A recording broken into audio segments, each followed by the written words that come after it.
Nadie debe confundir la paciencia que ha tenido Cuba con debilidad. La subdirectora general de la Dirección General de Estados Unidos de la Cancillería de Cuba, Johanna Tablada, nos actualiza sobre el estado de las relaciones bilaterales. Esta política, como esperábamos además, se ha caracterizado por la agresión, la máxima agresión.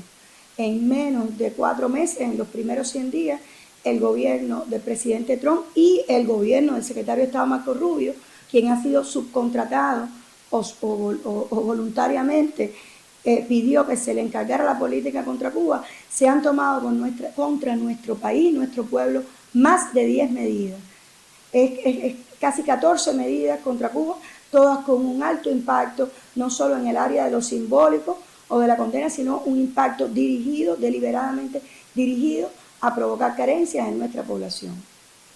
Es decir, la medida de incluir a un país que tiene un desempeño ejemplar en el terrorismo, en la lista de patrocinadores del terrorismo, tiene un impacto directo en todo lo que es el flujo financiero de un país, y el de Cuba lo ha dificultado. Y cada vez le es más difícil a Cuba encontrar cómo pagar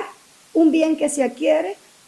y cómo recibir un financiamiento vinculado a un proyecto, a una inversión o a un donativo de una organización internacional, a las cuales además Cuba está en desventaja. La persecución al combustible es muy duro y es muy feo ver al máximo representante del país que nos agrede diciendo que en Cuba hay apagones. Y para nada menciona ni admite, aun cuando se le pregunte, que detrás de eso hay la persecución más grande que se ha organizado en el siglo XXI contra las transacciones legítimas y las exportaciones legítimas de combustible a un país que además es una isla, que no tiene la carretera panamericana donde puede llegar un camión con combustible a Cuba, tiene que venir por mar el combustible. Y ellos lo persiguen al barco, al armador y a la aseguradora. Ha habido barcos parqueados en las costas de Cuba que no han podido atracar porque en ese mismo momento, probablemente pasó por delante del radar de la Embajada de Estados Unidos, se identifica el barco y el barco recibe una comunicación de su financiera o de su aseguradora en Londres, le dice: usted no puede desembarcar porque nos están amenazando. Cuba hoy es el país bajo el sistema de medidas coercitivas unilaterales más grande del mundo, aplicado por el periodo más prolongado de tiempo y que hoy califica como guerra económica. A decir de la campaña de descrédito que lleva a cabo Estados Unidos contra las brigadas médicas cubanas, la diplomática comentó: es un gran fracaso. La persecución inmoral a la cooperación médica de Cuba en el mundo, con el doble propósito de privar del beneficio de la salud pública de primera calidad a las personas que más los necesitan, a las personas más vulnerables en países que han contratado los servicios médicos cubanos, y con el objetivo principal no solo de desacreditar la colaboración de Cuba, sino de afectar los ingresos legítimos que en esos programas de los marcos de cooperación sur-sur de Naciones Unidas entran al sistema de salud pública de Cuba. Es decir, que cuando la Embajada de Estados Unidos o su representante dice, o Marco Rubio, que en Cuba ya no tiene los servicios de salud que otrora tuvo o que en algún momento tuvo para la población, hay que señalar con mucha fuerza la responsabilidad directa que han tenido las medidas recientes de Estados Unidos para afectar la compra de insumos, como nos hicieron en la pandemia y hoy mismo, médicos, para extorsionar a terceros, para extender. Hoy es violenta la presión que recibe el secretario de Estado todos los países del mundo donde hay cooperación médica. A diario nos llegan las informaciones de nuestras embajadas de reuniones que han tenido con sus contrapartes en esos países, reportando, muchos con alta dignidad, diciendo: no vamos a renunciar al programa que tenemos con Cuba. Es un programa que es absolutamente legal, que no entraña ningún tipo de abuso para las personas que participan en ese programa, es decir, donde se respeta la voluntariedad de la persona y por supuesto que sí se les paga. Pero esos países nos dicen que es una prioridad de las embajadas de Estados Unidos en el mundo, que han ido a las altas esferas a pedir incluso copias de los contratos con Cuba para tratar de revisarlos y de influir. Eso es absolutamente indigno. Y vale decir también que este es un país en el cual se han hecho titulares en los últimos años por la oposición de los políticos estadounidenses a lo que ellos le llaman el meddling, que es la intromisión en los asuntos internos de Estados Unidos. Sin embargo, se arroga el derecho de decir que en Cuba puede hacer lo mismo, con un gran fracaso, por cierto. El incremento de medidas contra Cuba por parte de Estados Unidos en detrimento de la calidad de vida del pueblo estimula la migración. Históricamente el tema migratorio ha sido un tema objeto de manipulación política por todos los gobiernos de Estados Unidos. En este momento especialmente nosotros vemos la tentación que tiene el secretario de Estado, hasta hace pocos días también el enviado especial para América Latina, Mauricio Claver Carón, de utilizar de nuevo el tema migratorio como un tema de manipulación política, porque responde al mismo objetivo que te comentaba que tienen ellos, que es llevar a Cuba y a Estados Unidos a situaciones de inestabilidad y a escenarios de confrontación. Sin embargo, ahí también tienen sus límites. Por la parte nuestra, hemos cumplido rigurosamente con el acuerdo migratorio. En lo que va de año, hemos tenido ya 4 vuelos, cumpliendo con un vuelo al mes, de las personas que califican dentro de los procedimientos y acuerdos establecidos entre Cuba y Estados Unidos para ser devueltas a Cuba. Y fíjate, a Cuba se han devuelto decenas de miles de personas dentro de esos acuerdos migratorios, pero siempre bajo el prisma de lo que está establecido. Los intentos recientes del gobierno de Estados Unidos de volver a manipular el tema migratorio y a personas que fueron incentivadas a emigrar por la doble combinación de medidas inhumanas para deteriorar su nivel de vida, que los empujan a salir de Cuba buscando una situación mejor para poder ayudar a su familia o tener un mejor ingreso, combinado con los privilegios que Estados Unidos ha dado históricamente a los cubanos, incluso en tiempos recientes, para por encima de cualquier otra nacionalidad del mundo ser admitidos en Estados Unidos. Nosotros lo hemos rechazado y públicamente en intervenciones tanto del ministro como del viceministro Cosío, que está a cargo de los temas de Estados Unidos, hemos dicho que vemos muy duro, muy injusto y que no nos parece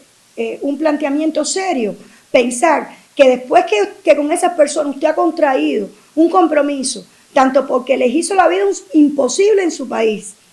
con medidas muy duras, diferentes a todo lo que hacen con otros países, y por otra parte los admitió con privilegio, decirles ahora, tú no me sirves, o lo que está pasando hoy también, te quiero utilizar para mi política de máxima presión, te quiero utilizar para ponerle más presión a la caldera de Cuba, te quiero devolver para que formes problemas allá adentro y a lo mejor te doy una visa y todo ese tipo de cosas que estamos escuchando. Pero lo que está proponiendo hoy Marco Rubio socava completamente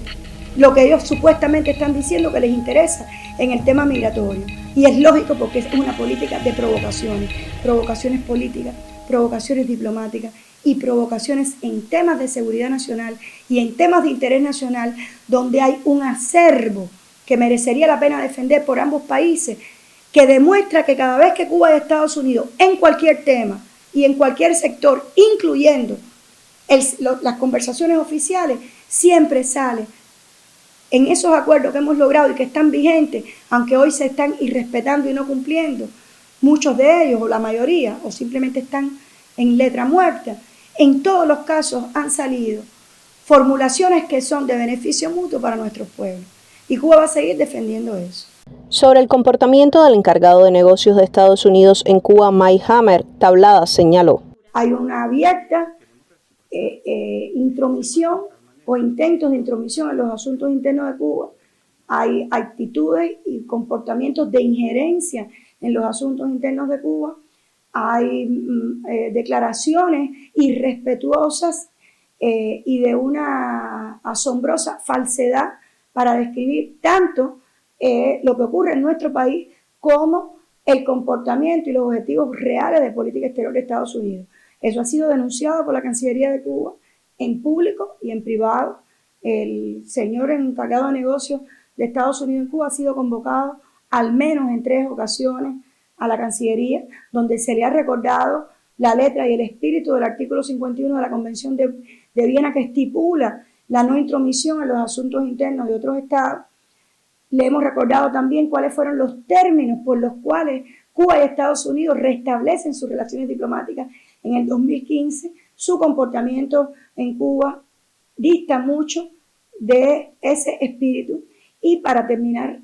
con tu pregunta, debo decirte que es absolutamente falso que el comportamiento del señor Mike Hammer, encargado de negocios de Estados Unidos en Cuba y recientemente promovido en el día de ayer a embajador del llamado exilio cubano en Miami, que no representa a la mayor parte de la emigración cubana, ni en sus posiciones, ni en su conducta, ni en el sufrimiento que también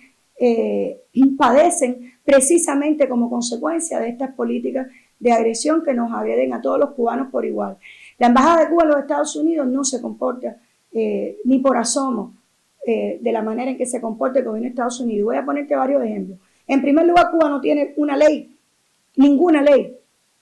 que reciproque las medidas de agresión contra Estados Unidos y contra Cuba. Por tanto, este es un país que inmerecidamente y gratuitamente está recibiendo medidas coercitivas unilaterales, que es el sistema más grande del mundo. No existe nada así. El gobierno de Cuba ni el Parlamento cubano tienen ningún tipo de presupuestos o programas para intervenir en los asuntos internos de ningún país. Especialmente los Estados Unidos, podemos decir que no se puede ni por asomo comparar nuestra actividad. No hay personas en Estados Unidos que respondan a los intereses de Cuba. No hay programas como el que tiene el Departamento de Estado y USAID para perseguir acciones de Estados Unidos en el mundo, como hacen ellos con nuestros médicos, y mucho menos para financiar a personas para que atenten contra el orden constitucional de Estados Unidos. Cuba jamás ha permitido eso, ni en Washington ni en Nueva York. La embajada nuestra tiene como primera, segunda y tercera prioridad trabajar incansablemente por promover los mejores vínculos en todas las áreas, en la cultura, en la ciencia, en el trabajo incluso de cooperación que se pueda tener con agencias del gobierno por el bienestar de nuestros pueblos. Si bien el gobierno de Donald Trump, con su secretario de Estado Marco Rubio y el encargado de negocios de esa nación en Cuba, Mike Hammer, intentan llevar a cabo una intromisión en los asuntos internos de la nación caribeña, Cuba continuará defendiendo su soberanía. Desde La Habana, Cuba, Leonardo Marrero y Claudio Ojeda, Prensa Latina Televisión.